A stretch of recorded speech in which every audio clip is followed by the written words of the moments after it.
العظيم أعوذ بالله من الشيطان الرجيم بسم الله الرحمن الرحيم الحمد لله رب العالمين والصلاة والسلام على سيدنا ونبينا ومولانا أبي القاسم المصطفى محمد اللهم صل على محمد وآل محمد صلى الله عليه وآله الطيبين الطاهرين المعصومين الهداة المهديين لا سيما بقية الله في الأرضين روحي وأرواح العالمين لتراب مقدمه الفداء. برای خوشنودی ارواح طیبه انبیا، شهدا، صلحا، ارواح اموات مؤمنین، مؤمنات، ارواح اموات جمع حاضر و برای سلامتی و تعجیل در ظهور ولی عصر و برای نصرت مجاهدین و شکست دشمنان و منافقین بر محمد و آل محمد صلوات عنایت بفرمایید. اللهم صل على محمد وآل محمد وعجل فرجهم.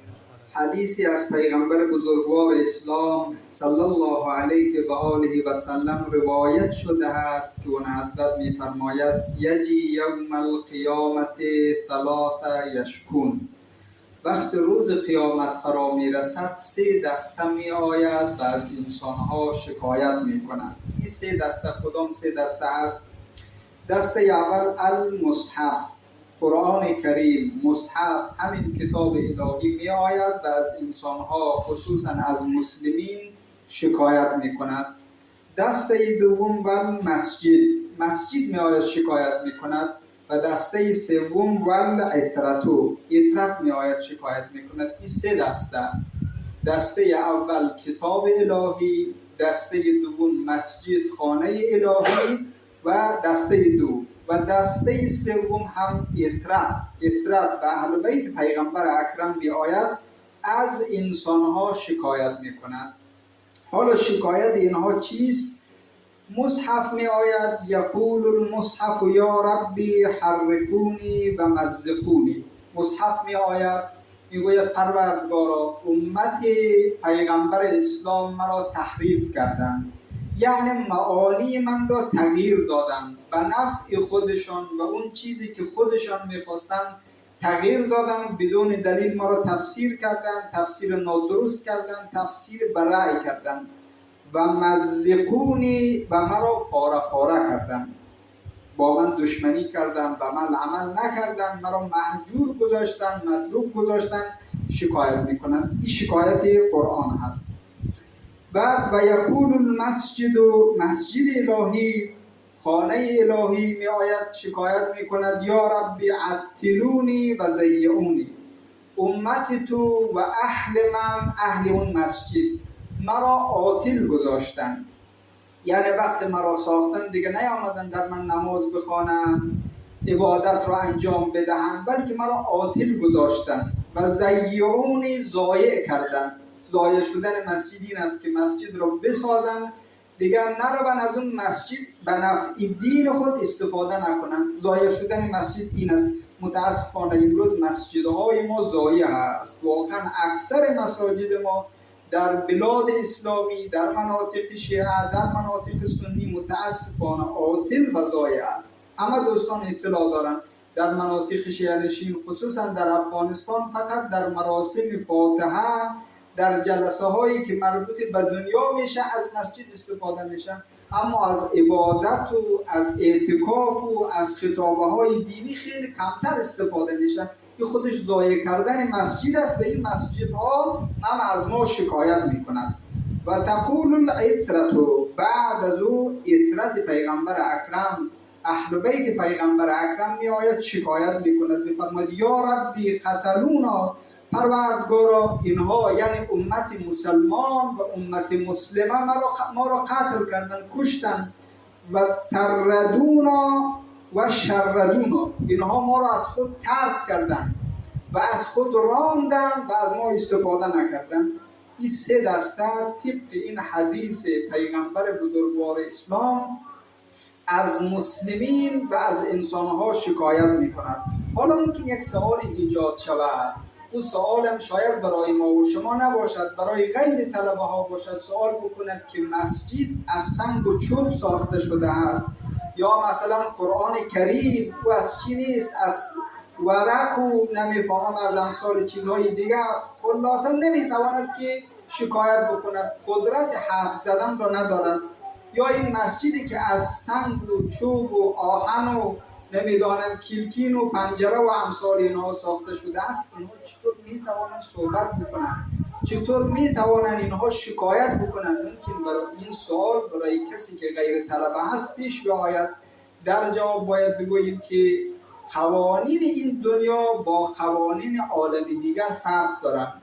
قطعا یکی از مشکلات تمام ما و شما این است که عالم دیگر را با این دنیا قیاس میکنیم.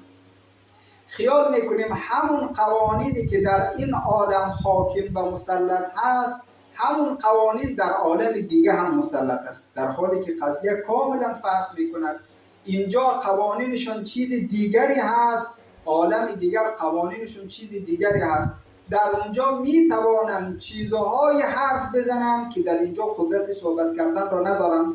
مثلا به عنوان نمونه این آیه مبارکه قرآن کریم که میفرماید خبر میدهد از حال مشرکین، از حال کفار در روز قیامت. میفرماید الیوم نختم علی افواههم، در روز قیامت ما بر زبان مشرکین و مجرمین ختم میزنیم. یعنی همین زبانی که در این دنیا آله نطق است، آله صحبت کردن است، تمام انسانها، مجرم، غیر مجرم، مشرک، غیر مشرک، هر انسان دیگری میتواند ما فی زمین خود را از طریق این زبانش به دیگران انتقال بدهد. ما در دنیای دیگری را مهر میزنیم و نمیگذاریم که اینها صحبت بکنند. و تکلمونا به ایدیهم، اینها چیکار میکنند؟ بعد خدای تبارک و تعالی میفرماید و تکلمونا ایدیهم، ما دست اینها را به صحبت میاریم. نطق از طریق دست اینها ممکن میشود. یعنی همین دستی که در اینجا وقتی ما ببینیم اصلا تصور نمی کنیم که دست صحبت بکنن، اما در دنیای دیگر به اذن الهی و به اراده الهی دست صحبت میکنند. و تشهد ارجلهم بما کانوا یکسبون، و پای انسانها شهادت میدهد، پای مجرمین شهادت میدهد اون چیزهایی که کسب کرده است. قطعا قوانین این دنیا با دنیای دیگر فرق میکند، لذا ما نمیتوانیم که عالم دیگر را با این عالم قیاس بکنیم. یک جواب شبهه‌ای بود که ممکن به ذهن یک تعداد کسانی که غیر طلبه هست پیش بیاید. اما من نمیخواهم که درباره این سه دسته‌ای که از انسانها در عالم دیگر شکایت میکند صحبت بکنم. میخواهم چند حدیث را درباره قرآن کریم خدمت شما عرض بکنم. حدیث اول حدیث معروف حدیث ثقلین هست که از طریق شیعه و سنی روایت شده است و این حدیث میفرماید انی تارک فیکم الثقلین، پیغمبر بزرگوار اسلام میفرماید من دو چیز را در میان شما گذاشتم. حالا ثقلین یا ثقلین به دو روایت ممکن چی شده است، روایت شده است. اول کتاب الله، این حدیث را که عرض میکنم از طریق اهل سنت است و سید شرف الدین در کتاب مراجعات خود این رو ذکر کرده است. ایشان میفرماید که از طریق اهل سنت این حدیث ذکر شده است. اول کتاب الله، بعد فیه الهدی و النور، این کتاب خدایی که در او هدایت و نور هست. یعنی ماهیت این کتاب نور است و این کتاب کتاب هدایت است. حبل ممدود من السماء الی الارض، و این کتاب در حقیقت ریسمان کشیده شده از زمین به آسمان هست. نه این ریسمان مادی، بلکه در اینجا کنایه است، کنایه از این که این کتاب وسیله ارتباط انسان با عالم دیگر، وسیله ارتباط انسان با ذات پاک، وسیله ارتباط انسان با خدای تبارک و تعالی هست. بعد فرماید که اطرتی اهل بیتی، اطرت من اهل بیت من است. بعد فرماید ما این تمسکتم بهما لن تضلوا ابدا، اگر به این دوتا شما تمسک بکنید، یعنی در زندگی دنیای خود از این دوتا جدا نشوید، هرگز شما گمراه نمیشوید. یعنی مفهوم این آیه، این مفهوم این حدیث این است که بدبختی شما، گمراهی شما، ضلالت شما و این مشکلاتی که در این دنیا میبینید از ناحیه این است که شما از قرآن اهل بیت دور میشوید. اگر در کنار قرآن باشید، از دستورات قرآن استفاده بکنید و اهل قرآن باشید و قرآن را در زندگی خود حاکم بکنید، در زندگی فردی، در زندگی اجتماعی و خانوادگی خود و به اهل بیت هم تمسک بکنید، به عنوان قرآن ناطق زندگی دنیای شما گلستان است. این که دنیا را شما انسانها جهنم ساخته اید، گرفتار انواع بدبختی ها و مشکلات شده اید، دلیلشان این است که شما از این دو اصل مسلم اسلامی دور شده اید. بعد می‌فرماید و قد نبأنی اللطیف الخبیر.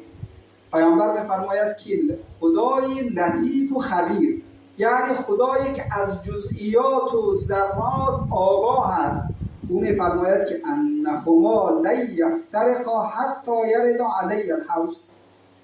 این دو تا هرگز از هم جدا نمی‌شود تا اینکه روز قیامت شود و شما بر حوض کوثر وارد شوید. تا اون زمان این دو تا به عنوان اصل هدایتگر و به عنوان اصل نجات بخش بر زندگی شما حاکم هست. یه حدیث اول، یه حدیث رو دوستا همه میدونن. حدیث دوم از امام صادق است. در این حدیث امام صادق از امیر المؤمنین روایت میکند، میفرماید که درباره خانه‌ای که قرآن خوانده شود، یعنی در خانه‌ای که قرآن خوانده شود، امام صادق میفرماید امیر المؤمنین فرموده است که 4 چیز در او خانه وجود دارد. او 4 چیز چی هست؟ میفرماید البیت الذی یقرأ فیه القرآن و یذکر الله عز وجل. خانه‌ای که در او قرآن خوانده شود و ذکر خدا شود، نماز خوانده شود، دعای توسل، ذکر خدا، صلوات، امثال اینها 4 چیز در او خانه وجود دارد. 4 چیزی بسیار گرانبها که غیر از این خواندن قرآن و غیر از ذکر خدا این 4 چیز گرانبها به دست نمی آید. وسیله این 4 چیز فقط همین ها هستند، خواندن قرآن و ذکر خدا. حالا او 4 چیز چی هست؟ تکثر و برکت رو. اول یک در او خانه برکت زیاد می شود، یعنی او خانه می تواند از زندگی خود، از بدن خود، از وسایل و امکاناتی که در اون خانه است، از فرزندان خود می تواند بهترین استفاده را ببرد. خیلی برکت است. این فقط از طریق ذکر خدا و از طریق خواندن قرآن به دست می آید، از غیر طریق ها به دست نمی آید. برکت و رحمت، استفاده بسیار بالا از زندگی و از عمر و از مال و از پول و از ثروت و از فرزندان، از تمام امکاناتی که در اون خانه است. این اثر اول. اثر دومشون چی است؟ تحضره الملائکه. خانه‌ای که در اون ذکر خدا می شود و قرآن خوانده می شود، در اونجا ملائکه حاضر می شود. ملائکه می بیند که این خانه است که مؤمنین وجود دارد، قرآن میخواند، ذکر خدا میکند، ملائکه در اونجا حاضر میشود و به حضور ملائکه خانه نورانی میشود و با برکت میشود. یه اثر دوم. اثر سوم چیست؟ و تهجره الشیاطین. شیاطین این خانه را رها میکند، میبیند که جای ما در اینجا نیست، ما نمیتوانیم در اینجا اثر بگذاریم، اینا هجرت میکند، از اینجا دور میشود و میرود به جاهای دیگر. یک خیلی مهم است، ممکن شیاطین ضررهایی به انسان برساند که قابل جبران نباشند، اما ذکر خدا و خواندن قرآن اینها رو دور میکند. نمیتواند اجنه در اونجا حضور پیدا بکند، اینها فرار میکند. و اثر چهارم و یضیء لاهل السماء کما تضیء الکواکب لاهل الارض. این خانه یک نوری پیدا می کند، یک درخشندگی پیدا می کند که اهل آسمان می تواند این را ببیند، همون گونه که ما و شما می توانیم ستاره های درخشان را در آسمان ببینیم. وقتی شب بیرون بشویم، بعض ستاره ها که نزدیک کره زمین است می بینیم خیلی درخشندگی زیاد دارد، درخشندگی فراوانی دارد. همون گونه کسانی که ساکن آسمان های دیگر است، اونا می‌بیند که در زمین خانه‌هایی هستند که درخشندگی بسیار فراوان دارد. او خانه‌ها کدام خانه‌ها است؟ خانه‌هایی که در اونجا ذکر خدا می‌شود، نماز و روزه و صلوات و یاد خدا و قرآن خوانده می شود. یک نوری. این که قرآن را تعبیر به نور کرده است، اینها در حقیقت لفاظی نیست. حقیقت قرآن واقعا نور است. اما ما و شما چون در این دنیا هستیم نمیتوانیم با این حواس مادی، با این چشم مادی خود اینا رو درک کنیم. اگر به دنیای دیگر منتقل شدیم قطعا حقیقت اینها رو پیدا میکنیم. دوستان، همین برنامه زندگی پس زندگی را حتما شنیدن. کسانی که مرگ را در اونجا تجربه کردن، یک مدت رفتن به دنیای دیگر دوباره زنده شدن، اینها چیزهای محیر و رخول را ذکر میکنن. میگه ما در اونجا رفتیم قرآن را به صورت نور دیدیم. یکی از کسایی که مرگ را تجربه کرده بود، من همین چند شب قبل گوش کردم، میفرمود که من رفتم به عالم دیگر. اونجا فاطمه زهرا را یک دفعه دیدم که یک لباس سفید و زیبا و نورانی پوشیده بود که ما نمیتوانیم رو وصف کنیم، فقط دیدم. اینا چیزهایی است که ما شما نمیتوانیم در اینجا اونها رو درک کنیم. حقیقت قرآن واقعا نور است. ما و شما رو میخوانیم اما در واقع نور است. ما و شما نمیتوانیم با چشم عادی خود رو حس بکنیم، اما در واقع یک نوری تولید می شود و ضبط می شود و قلب ما و شما و روح ما و شما رو شفاف میکنه. این 4 اثر از خواندن قرآن. بعد حالا این حدیث کمی طولانی است، دیگرش نمیخوانم که وقت خیلی گرفته نشود. در ضمن میفرماید اگر کسی در خانه‌اش قرآن خوانده نشود و یاد خدا نشود، این 4 اثر وجود ندارد. نه برکت است، نه نور است، نه ملائکه در اونجا حاضر میشود، بلکه شیاطین هم در اونجا میآید لعنه میکنند و به این صاحبان خانه ضرر میرسانند. یه حدیث بود. حدیث سوم را عرض کنم. این حدیث میفرماید که از امام صادق است: من قرأ القرآن فی المصحف، میگه کسی که قرآن را از روی مصحف بخواند، یعنی از روی خود قرآن بخواند، از حفظ نخواند، از چیز دیگری نخواند، بلکه قرآن را باز بکند، از رو به اصطلاح ما و شما بخواند، چه اثر دارد؟ میفرماید 2 اثر دارد. این 2 اثرش کدام است؟ اثر اولش خیلی مهم است: متع ببصری. این انسانی که قرآن را از رو میخواند از چشمش و از بصرش بهره‌مند میشود. ما و شما سالها شنیدیم که اگر کسی قرآن را از رو میخواند چشمش روشن میشود. این معنا هم درست است، ولی اگر به ظاهر این حدیث نگاه بکنیم معنای بالاتری از وجود دارد. اون معنایش این است که انسانی که قرآن را میخواند از بصرش بهره‌مند میشود. و چی معنا؟ یعنی چشم او دیگه کور نمیشود، معیوب نمیشود، ممکن پیر شود، ناتوان شود، ولی چشمش سالم میماند. یه اثر قرآن است. یعنی خیلی اثر مادی و جایزه مهمی برای حیات انسان. چشم خیلی وسیله مهم است. انسان پیر شود و ناتوان شود، اما از چشمش بهره‌مند باشد. ظاهر حدیث این است: متع بصری. نه تنها این که چشم انسان را روشنی میدهد، این درست ممکن معنایش هم باشد، ولی بالاتر از این است. نه، این انسان چشمش میتواند بهترین بهره را از چشمش ببرد. متع بصری. اما اثر دومش این است: و خفف عن والدیه به امکانا کافرین. اگر انسان قرآن را از روی مصحف بخواند، عذاب از پدر و مادر او تخفیف داده می شود. هرچند پدر و مادر او کافر باشد، مشرک باشد و خدا ایمان نداشته باشد. وقت تمام شده است. خب در همینجا به سخنانم خاتمه میدهم. یک تعداد احادیث را هم اینجا جمع‌آوری کرده بودم، متاسفانه وقت خیلی کم است. در مجموع قرآن از آثار مادی و معنوی هم در این دنیا و هم در دنیای دیگر برخوردار است. خدای تبارک و تعالی به همه ما و شما توفیق قرآن خواندن و ما را از جمله قارئین قرآن قرار بدهد. بر محمد و آل محمد صلی الله علیه و آله.